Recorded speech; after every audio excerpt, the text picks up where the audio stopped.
Today I'm going to be cleaning up a bunch of old rusty knives and tools, so stay tuned.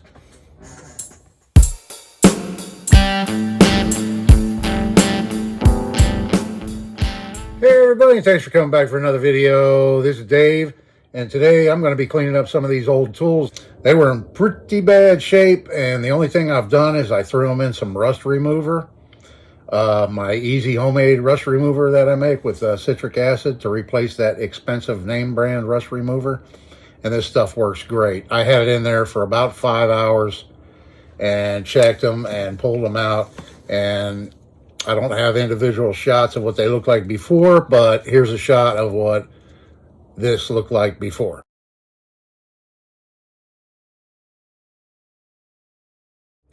Okay, everybody, it's actually the next day. I spent all day yesterday.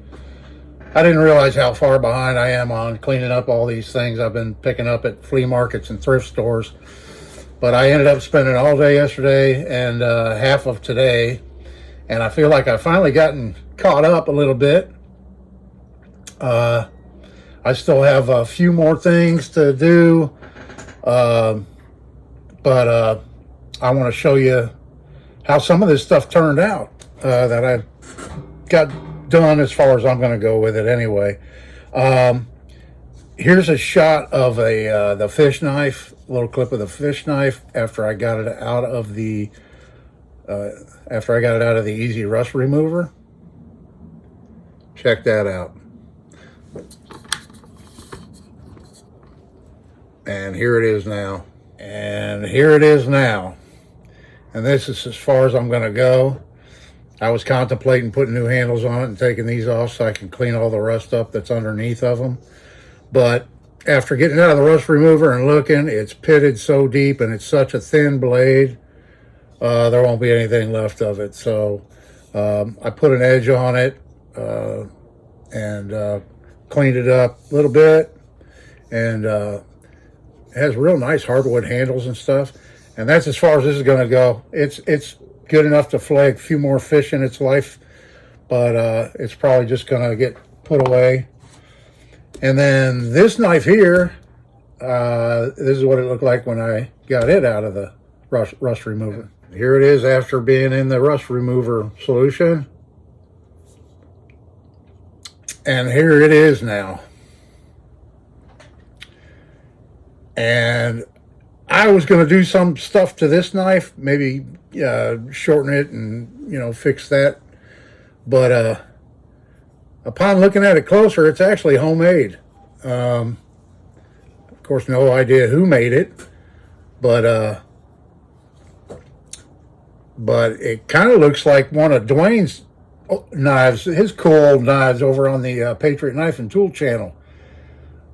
He's got some really cool old knives that, a lot heavier than this. This is like a fillet knife also. It's a pretty thin blade. But I just love the looks of these old knives like this. And I'm leaving it just like that. I'm not going to do anything else. Somebody took the time to make it. They weren't that great. Looks like they put a little plug piece of wood in there right there or something like that. And so I'm not really sure, but I just think it's so cool just like it is right there. So I'm leaving that one. I've got here a couple of old Stanley No. 4 Trammel points. The original plating is just about gone. There's a little tiny bit left on this one here. But I'm going to get these things cleaned up and fixed up, and we'll see what they look like when I'm done. I cleaned up some Trammel points, Stanley No. 4s. I don't know if I have any before pictures of these guys here, but these are the Stanley No. 4 Trammel points. Not sure the age of them. They were nickel plated out of the factory. There's a little bit of the nickel plating still left on this one here, but I just cleaned those up and thought they came out pretty cool. Let's see. The fork. Here's the fork after it came out of the easy rust remover. And here it is after 5 hours in the rust remover. Check that out. It's got some pitting in it, but I think it's going to clean up nice. The stag handle is trash, and I may throw it back in there. No, I'm just going to hit that on my wire wheel, clean that up, make a new handle for it, polish it up. And yeah, here's the nasty old stag handle that came off of it. I didn't have any stag. I do have a couple of pieces, but they weren't appropriate for this. I'm waiting to get some more, but I ended up putting a handle like that on it, which, I don't know, almost has a stag look, doesn't it? It's spalted oak, and real pretty grain patterns in the spalted oak. And the fork itself, it's got a few little pits in it and stuff like that, but that I'm not even going to bother to try and get out. It's an old, been out in the weather. The guy I got this thing from had a plastic bin with a bunch of stuff in it. I'm sure it'd been rained on and everything else, and you know, he didn't care about taking care of any of it.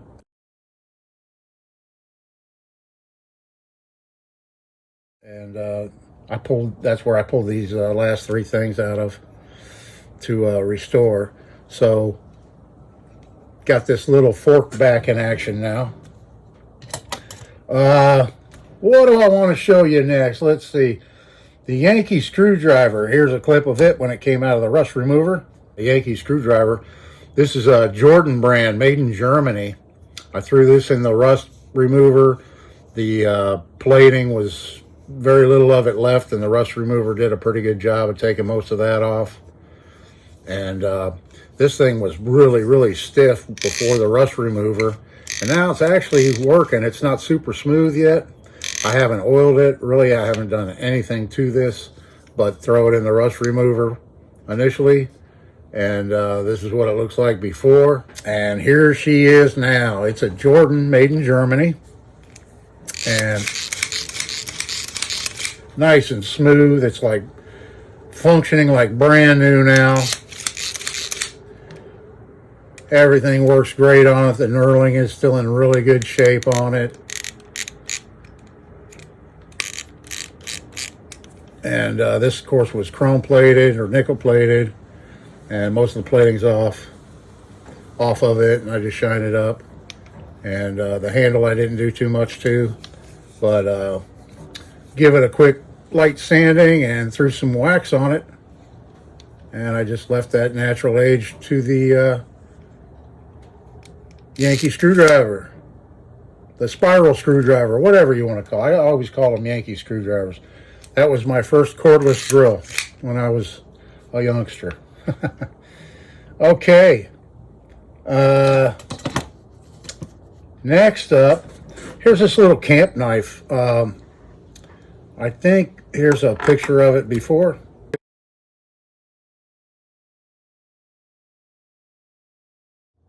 And this is how this thing turned out. I popped the scales off of it, and I pounded out some of the dents that it had in it, and then I used black lacquer to replace the lost paint and everything. The blade's been sharpened to death, so I just cleaned it up a little bit. You know, cleaned up all the blades a little bit, and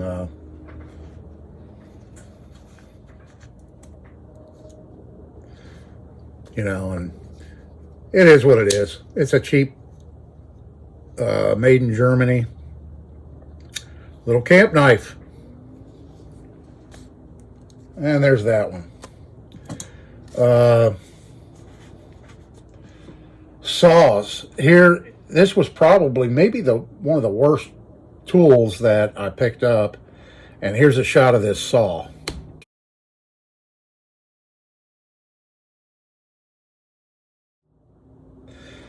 So that's a Miller's Falls little keyhole saw, and that's what it looked like before, and here it is now.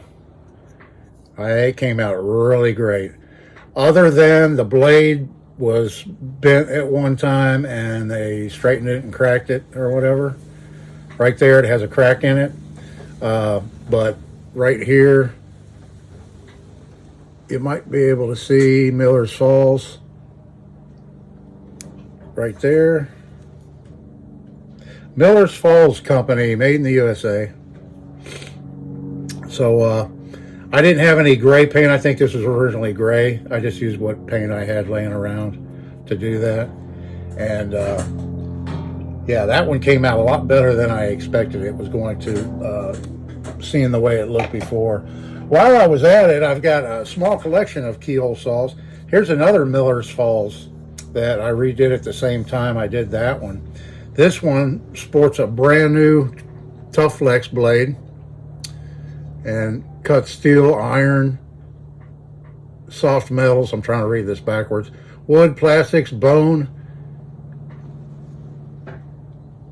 plaster, etc. And this is a Miller's Falls. The markings are actually right here on this this knob for tightening the blade in. Right there, Miller's Falls, if that's coming through on camera. But really neat saw, very well made, heavy duty.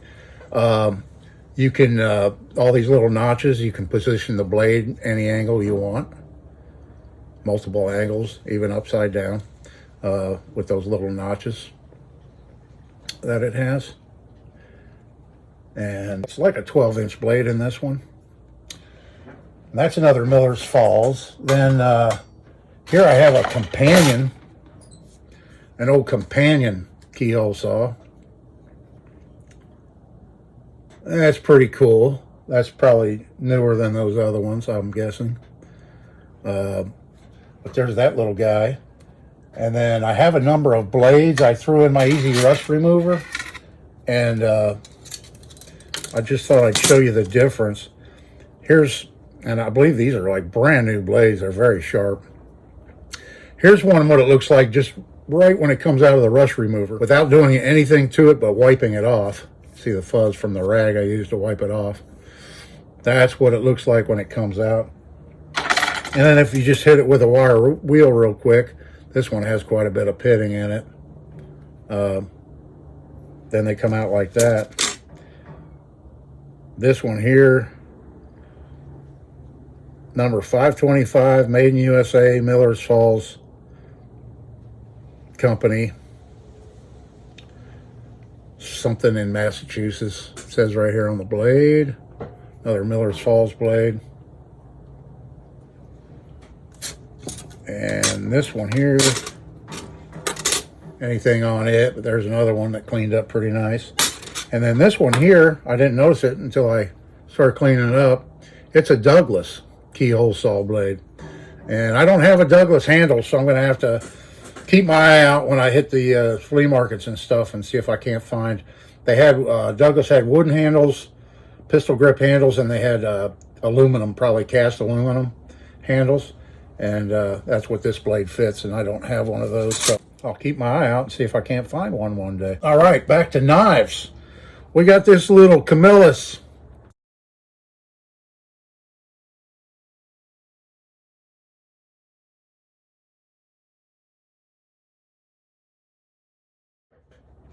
This is a little Camillus number 76, I believe.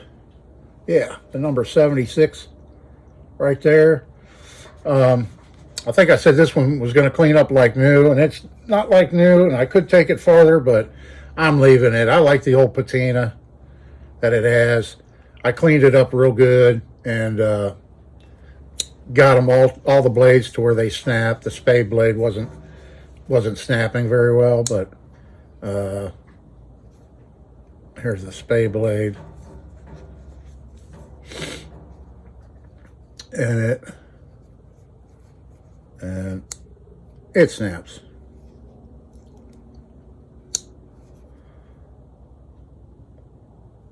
Yeah. So there's that little guy. Cleaned up pretty nice, I thought. I like that little pocket knife. All right, moving along. In a previous video, I found this guy here. It's a Winchester.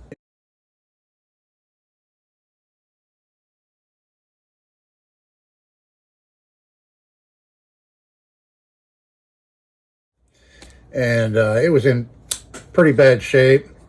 It was missing some hardware and stuff, so I scrounged around in my stash and I managed to find a very small bolt that fit that missing bolt right there.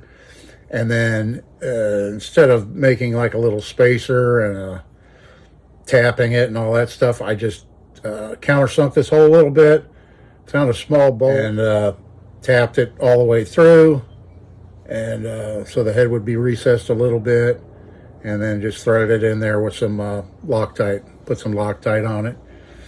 And I thought, yeah, it had black anodized aluminum handles, and a lot of that anodizing was worn off.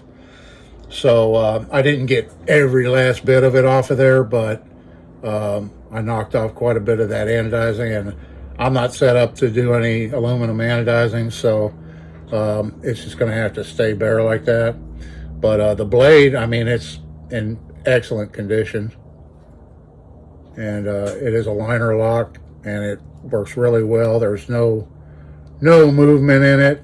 It's nice and secure, and yeah, I guess you could use that for a lanyard hole. Put a little lanyard on it if you want. I cleaned up the pocket clip and it was a little bent, and straightened that up. You know, completely disassembled it, cleaned all the parts and stuff, and then reassembled it, and made a nice little, I mean, this is going to be a great little everyday carrier knife right here.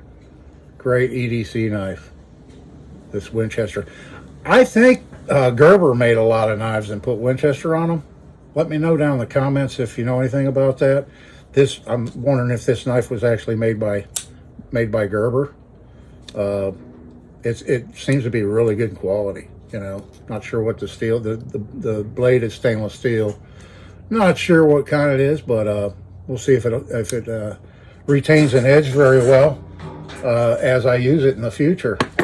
Coming up, I still have to work on this egg beater drill. This is also a Miller's Falls. So yeah, this one was made between 48 and 64. So she's an oldie that is real stiff, and chuck doesn't really want to work right. But yeah, we'll get that thing cleaned up here next. And I still have a draw knife to work on. I still have these DR Barton carving tools, chisels and stuff to fix up. Only two of them have the ferrule, and it just looks like copper pipe actually for the ferrule.